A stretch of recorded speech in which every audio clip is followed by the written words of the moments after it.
Assalamualaikum warahmatullahi wabarakatuh.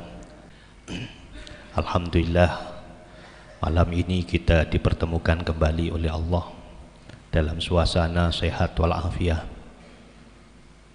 Pertemuan yang semacam ini sungguh bukan pertemuan yang secara kebetulan. Takdir Allah menghantarkan kula kalan panjenengan, kula jenengan dipun idini dening Gusti Allah mempergunakan waktu di antara maghrib hingga isya dengan kegiatan yang sangat-sangat mendapatkan ridho dari Allah Subhanahu wa Ta'ala. Inilah yang nantinya akan semakin dapat menggembirakan wajah mulia Nabi Muhammad sallallahu alaihi wasallam. Karena bagaimanapun setiap kula kalan panjenengan bertambah keimanannya, bertambah ketakwaannya, bertambah kehusukannya, bertambah kesolehannya, ini semuanya akan diperhatikan oleh baginda Muhammad sallallahu alaihi wasallam. Beliau senang, beliau bergembira ketika beliau melihat dan menyaksikan buku rapot kita yang dihantarkan oleh para malaikat sebelum dibawa dihaturkan kepada Nabi kita, sebelum dihaturkan kepada Allah Subhanahu wa Ta'ala, terlebih dahulu oleh Allah dihaturkan kepada Nabi kita Nabi Muhammad sallallahu alaihi wasallam. Kapan itu terjadi? Ketika hari Kamis sore. Ketika hari Kamis sore, perbuatan kita, amal kula kalan panjenengan selama 1 pekan itu dikumpulkan oleh malaikat, dikumpulkan semuanya dari Kemis ketemu Kemis, itu dikumpulkan semuanya. Ini yang disebut oleh guru besar kita Profesor Dr. As-Sayyid Muhammad bin Alawi Al-Maliki. Beliau menyatakan raf'ul a'mal usbu'iyan, pengangkatan amal, pengangkatan pelaporan perbuatan-perbuatan selama sepekan ini dihaturkan kepada Allah Subhanahu wa Ta'ala. Tapi sebelum itu dihaturkan terlebih dahulu kepada baginda Muhammad sallallahu alaihi wasallam. Nah, ketika itu Kanjeng Nabi akan melihat, akan menelaah ketika selama sepekan hidup kita lebih produktif. Selama 1 pekan kebaikan-kebaikan kita lebih banyak daripada keburukannya, lebih meningkat daripada bulan-bulan yang sudah berlalu. Maka di situ Kanjeng Nabi bergembira dan mendoakan kita semua.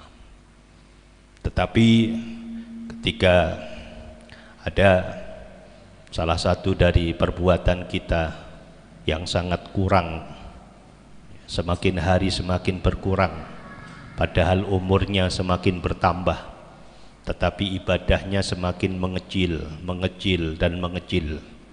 Maka di situ Kanjeng Nabi merasa sedih, Kanjeng Nabi merasa kecewa atas nilai yang sudah diperlihatkan kepada beliau. Maka sungguh benar apa yang disampaikan oleh para ulama, bahwasanya niat yang baik, perbuatan yang sangat-sangat baik adalah niat dan perbuatan yang menggembirakan baginda Muhammad sallallahu alaihi wasallam. Salah satu di antaranya yang dapat menggembirakan baginda Muhammad sallallahu alaihi wasallam adalah ketika kula kalan panjenengan menyesuaikan semua perilaku kita dengan sunnah baginda Muhammad sallallahu alaihi wasallam, dengan apa yang sudah diaturkan oleh beliau. Maka disitulah Kanjeng Nabi akan bergembira. Mudah-mudahan kita semuanya oleh Allah diberikan kemudahan untuk dapat dan mampu mengembirakan hati mulia Nabi kita Nabi Muhammad sallallahu alaihi wasallam, yang pada gilirannya kita nantinya pantas dan layak untuk mendapatkan syafaat beliau di hari mahsyar nanti. Amin ya rabbal alamin. Hadirin hadirah hafizakumullah. Kita akan menyambung pembahasan yang kemarin sempat terpotong karena waktu. Kemarin sampun dijelaskan, diurai tentang pengadilan Allah, yang nantinya Allah akan mengadili setiap manusia yang berada di mahsyar. Maka di situ manusia terbagi menjadi beberapa bagian. Yang pertama sekali adalah orang-orang yang masuk ke dalam surga tanpa hisab. Mereka masuk ke dalam surga tanpa periksaan amal. Yang masuk ke dalam surga, golongan yang seperti ini adalah golongan-golongan khusus, golongan-golongan orang-orang yang terpilih. Beratnya kehidupan semasa hidup di dunia, keikhlasan di dalam menjalani hidup, ketulusan di dalam menerima takdir Allah Subhanahu wa ta'ala, istiqomah mereka di jalan Allah dan Rasulnya, kendati pun banyak ujian, iming-iming hadiah dan lain sebagainya, tapi dia tetap istiqomah di jalan Allah sampai ia meninggalkan dunia fana ini. Mereka tetap berada di jalan Rasul Muhammad SAW. Dunia sudah tidak lagi menjadi prioritas hidupnya. Dunia sudah tidak lagi menjadi kepentingan dalam hidupnya.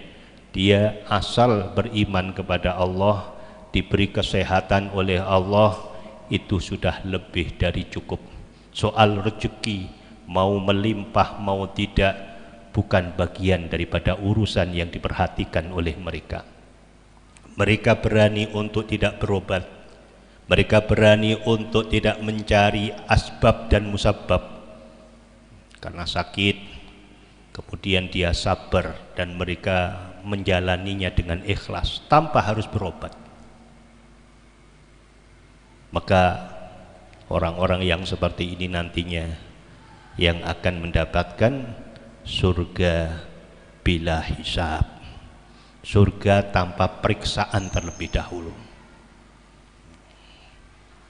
Kados lek kula kalan panjenengan boten katut lek mriki. Kados lho nggih.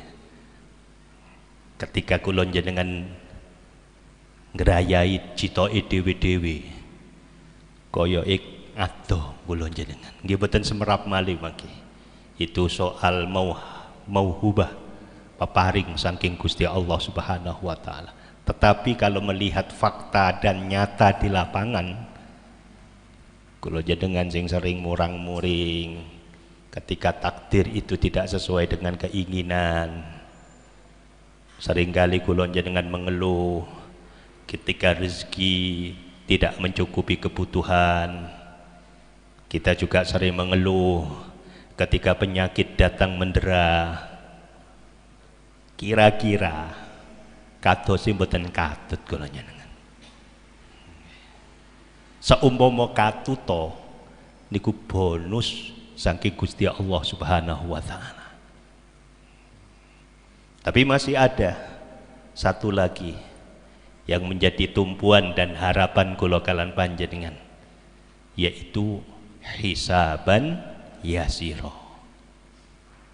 Dihisab, dihitung amal perbuatannya, dikalkulasi oleh Allah satu persatu, tetapi dengan cara yang mudah, boten ribet, boten angel,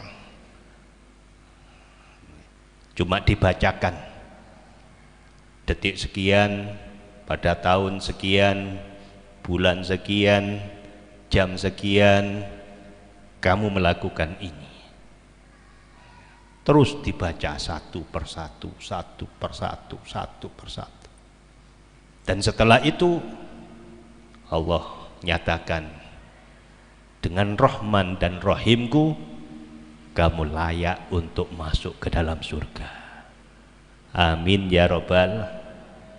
Niki kula lek panjenengan kadose lek temriki tasik saged berusaha. Kadose kula kalan panjenengan kalau di posisi ini, insya Allah kula jenengan mudah-mudahan diberi kemudahan oleh Allah mendapatkan surga dengan hisab yang dimudahkan oleh Allah. Amin ya rabbal alamin.